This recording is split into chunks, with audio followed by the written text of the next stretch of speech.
Good morning, true crime friends. How you doing?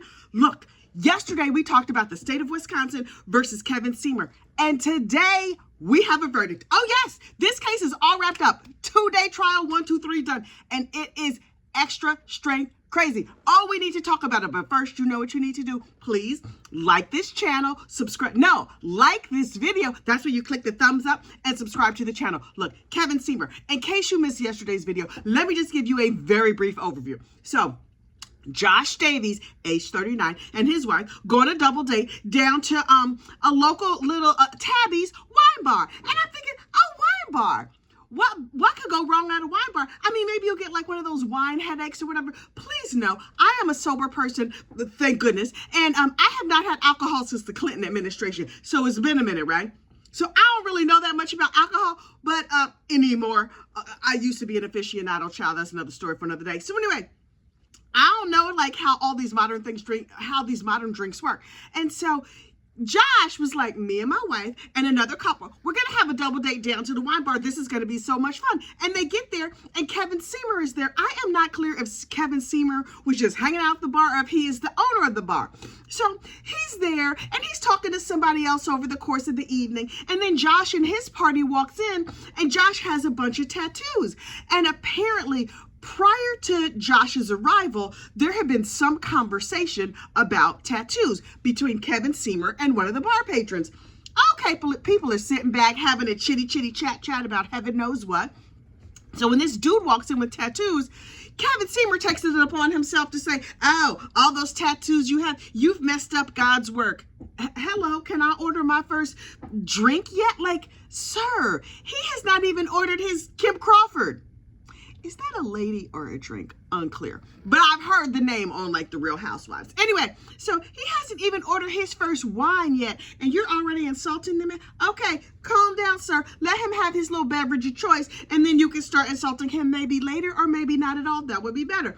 And so Josh is just like, okay, dude. And they sort of like have a banter back and forth, and everybody thought it was funny. But Kevin Sehmer keeps going in and keeps going in and keeps talking about how this dude has like messed up his body and defiled God's work by putting all these tattoos on his body.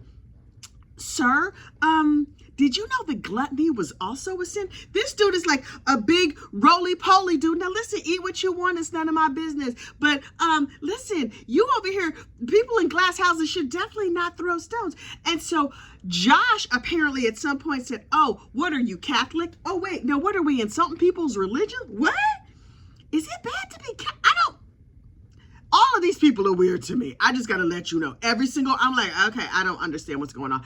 And so well, first of all, according to Kevin Sehmer, the unreliable narrator who's now on trial, so I don't know if this actually happened or if this just happened in his very ticklish brain. But according to him, Josh said, oh, what are you, a Catholic boy? And Kevin, in his police interview, was like, no, I'm a Lutheran. Okay. So they go back and forth a little bit. And then finally, Josh and his party were like, okay, we're going to go over here and leave this crazy man alone. And so let's just take some time and hang out with our friends and not deal with this foolishness. I don't understand what's happening here. And so everybody goes on with their evening. But throughout the evening, Kevin Sehmer keeps just making little digs. Now look. I saw the police interview from Kevin Sehmer, our unreliable narrator, about how all this went down. And it's always fascinating to me how the dude who did the terrible thing is like, it wasn't that bad. I wasn't even really that drunk. Isn't that what Suitcase Sarah Boone said? Yeah, she locked a dude in a suitcase, but she wasn't really that drunk. And then we saw the video of her very drunk and not remembering she locked a dude in a suitcase. But that is an entirely different case. This dude was like, I just had a couple of little cocktails and I was kikiing with one of the ladies over there at the bar about how I was drinking girly drinks. What's a girly drink? Drinks are gendered? They were like, he was drinking a Sea Breeze. Is that like one of them Bartles and James wine coolers? Y'all, I'm old. I don't know nothing about that alcohol life. So anyway, he was just like, I had just like maybe one or two Zimas or whatever. I was not drinking the hard stuff like that Wild Irish Rose and Mad Dog. So I had a very clear head, but that dude, he was stumbling, he was falling down intoxicated. And so, I kept my head about me. Sir, you unfortunately unalived somebody. So you're going to need to tell that to somebody else. So anyway, he was just like, he called me a Catholic, and I told him I was a Lutheran, and then he just kept saying stuff to me and saying stuff to me. And so then when he went outside, I just went outside to say to him, have a good evening, sayonara. I was like, oh, this sounds like a lie, but okay, keep talking to the police on your little video. And the police lady was like, tell me more, sir. Say more. He's like, so, I just went to bid him a toodaloo, and he tried to throw a bar stool at me. He had the bar stool over his head, and I was defending myself. And so I just lightly tapped him and was like, oh, please, sir, back up from me. Don't hit me with the bar stool. And the dude was so drunk, he stumbled and fell over and bonked his head. And I think he got a little owie, and I didn't want to, unfortunately, unalive the guy. I just wanted to defend myself and get him away with me so I could go back in and have another Sun Country wine cooler over there at the bar. And I was like, a man is no longer on this mortal coil. And you're going to tell me this is about you being a Lutheran and you kind of tapping him and he stumbled because he was drunk. Okay, thank goodness Susan Opper was there. You remember Susan Opper from the Darrell Brooks trial? Now listen, I did not watch the Darrell Brooks trial, but in the comments, everybody was madly in love with Susan Opper. I was like, well, let my Google fingers do the walking and find out who this Susan Opper is. Listen, Miss Susan Opper over there in Wisconsin, she's been in the DA's office for 3 decades, 30 years. She's going to retire this year. Good for her. First of all, she don't look young enough to retire, but she was smooth, easy. She is brilliant at her job. She made mincemeat of this dude because he stood up there. He lied to the police. I was like, sir, I saw your police video, and then I heard all the other witnesses testify what happened. Now, according to more reliable narrators, what happened is that Kevin Sehmer was harassing Josh all night because Kevin Sehmer was drunk. Also, Josh Davies was drunk, but Josh could handle his liquor, or at least handle it better than that old Kevin Sehmer. And so finally, Josh and his party were like, you know what? It's time for us to go. Let's go ahead and go. And he and his friend went outside, but the wives stayed inside talking to ridiculous Kevin Sehmer. Finally, Josh stuck his head in and is like, come on, let's get out of here. We're going to go. And so the wives were like, oh, yeah, okay, creepy dude drinking the girly drinks. We're going to go. And thanks so much. Have a good night. I mean, Josh maybe didn't say it that friendly. He was just like, you're still talking to that a-hole? Come on, it's time to go. So the wives got up to leave. And Kevin Sehmer never wanted to walk away from a fight, apparently, was just like, what did you call me? And went outside. P.S. This guy is like 6'2", 270 pounds, very roly-poly, whatever. Okay, so he goes outside in a threatening manner, and he's like, boom, boom, boom. In my mind, he was going, fee, fi, fo, fum. That's not what actually happened, but that's what I feel like in my spirit happened. And so Josh was like, this dude looked dangerous. And so he grabs a bar stool and is like, and sort of throws it in the general direction of Kevin Sehmer to get the dude to stop charging him. Kevin walks right up to him and socks him in the face. Kevin, a very big dude. Josh, not a big dude. Like, I think they said he weighed like maybe 150 pounds. He was like 5'9", something like that. So a dude who's like 5-6 inches taller and 100 pounds heavier punches him so hard in the face that he literally, they say he fell like cordwood, like timber, boom. he falls over, and when he fell, he bumped the back of his head, causing a deep, deep, severe brain injury. He had injury to the back of his brain where he fell. He had deep inside his brain, bleeding, tearing, whatever. And so he was on the sidewalk going in and out of consciousness with a profound head wound. And then Kevin Sehmer was like, oh, I'm out of here. And so he went back in the bar and was like, all right, I believe he left. I'm not sure what happened to him, but he made himself very, very scarce while everybody else called the cops. 6, 7, 25 other witnesses saw all this happen. Everybody had different stories about when the stool got picked up, when the stool got put down. But Kevin Sehmer's story is, I was doing self-defense because this dude was going to hit me with a stool. Sir, you can't charge somebody and then like charge as in I'm coming after you and then be like, how dare you try and defend yourself against me trying to beat you into a bloody pulp? Oh my goodness. Sir, that's not how any of this works.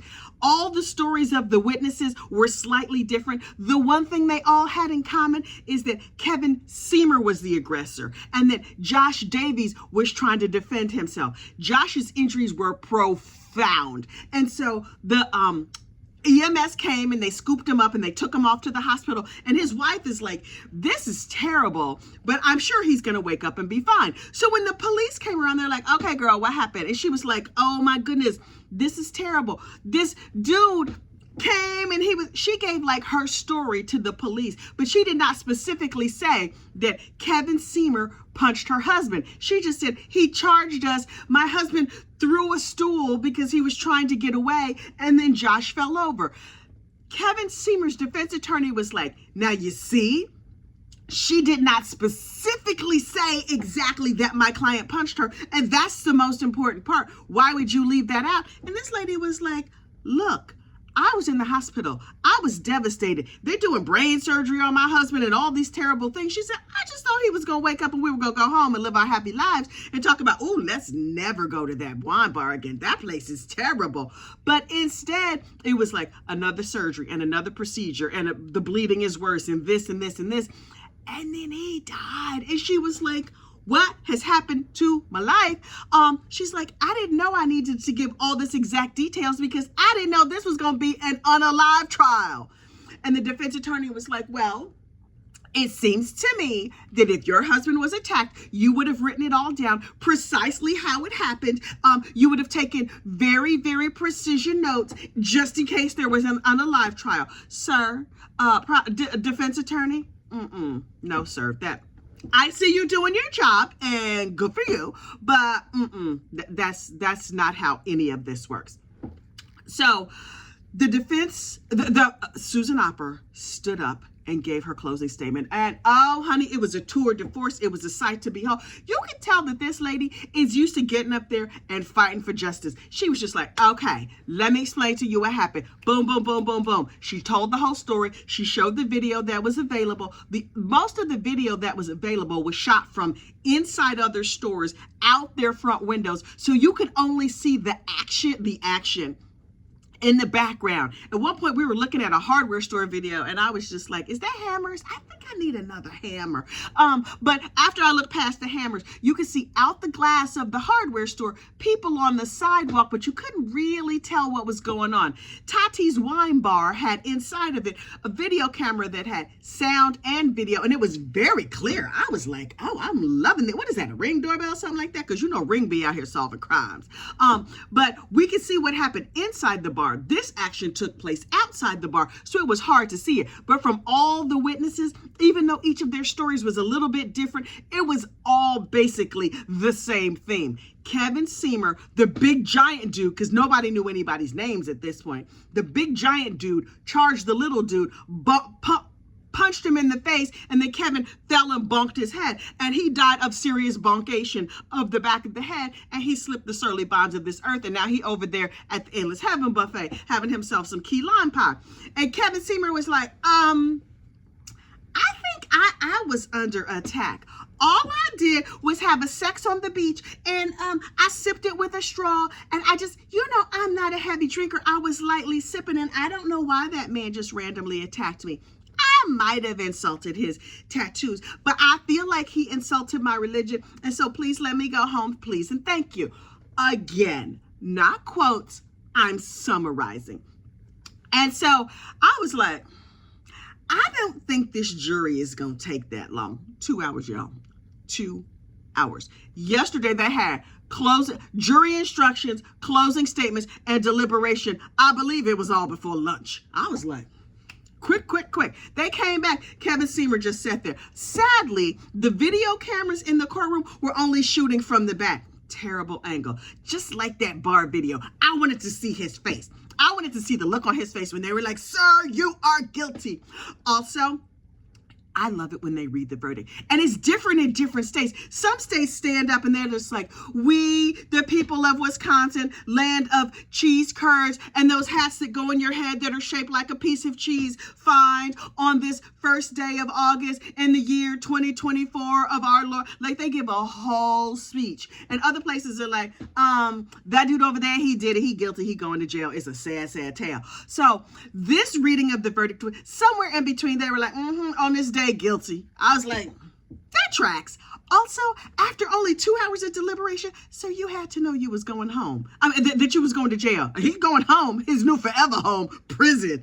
And so they were like, guilty. He sat there stoic and did not move. He didn't put his head down. He didn't weep. There was no expressions of sadness or sorrow. And I'm just like, that seems right. I mean, his lawyer, I'm sure his lawyer is a good and decent man. In my spirit, his lawyer felt like a scumbag. Not that the lawyer himself was a scumbag, but the way in which he twisted all the facts and stuff. And I'm just like, That's because Kevin Sehmer, in his mind, twisted all these facts to make himself not that guilty. He was like, I pushed the dude.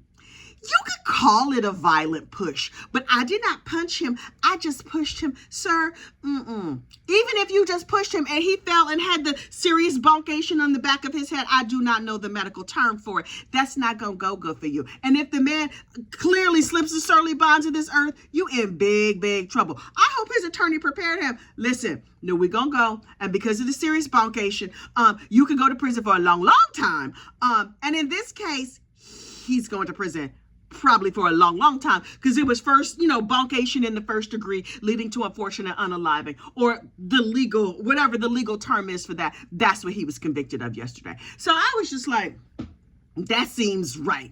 Now listen, it is Friday. We're going into the weekend. There are a lot of true crime cases that have come up lately. I had to choose between 3 different cases just today. So in members only, over the weekend, we are going to cover the Nikolai Mew sentencing, which fascinating on so many levels. And there is a new unfortunate unaliving for hire case. We're going to cover it in members first. It will eventually trickle out here to the regular video. I'm thinking very hard about starting an unfortunate unaliving for hire playlist, because this is the thing I love about unalivings for hire. Look, if we know about it, then the person was not unfortunately unalived. So you get to have like a nice, relaxing unaliving, but everybody is still on this side of glory. Plus, there's always a crazy story. I have never seen an unalive for hire story where it was just not like unhinged, something super crazy happens. There's always like a cop or an FBI agent pretending to be like the pew pew guy. Oh my God, I love them so much. So look, keep an eye out for those. Members, me and you going to discuss that in the back room, because, ooh, child, the case I found the other day, a witch doctor was involved. I'm living my best true crime life. Look, you get out there and have a great day. It's supposed to be 95 degrees here on the East Coast. Stay cool, and I will see you later. Bye.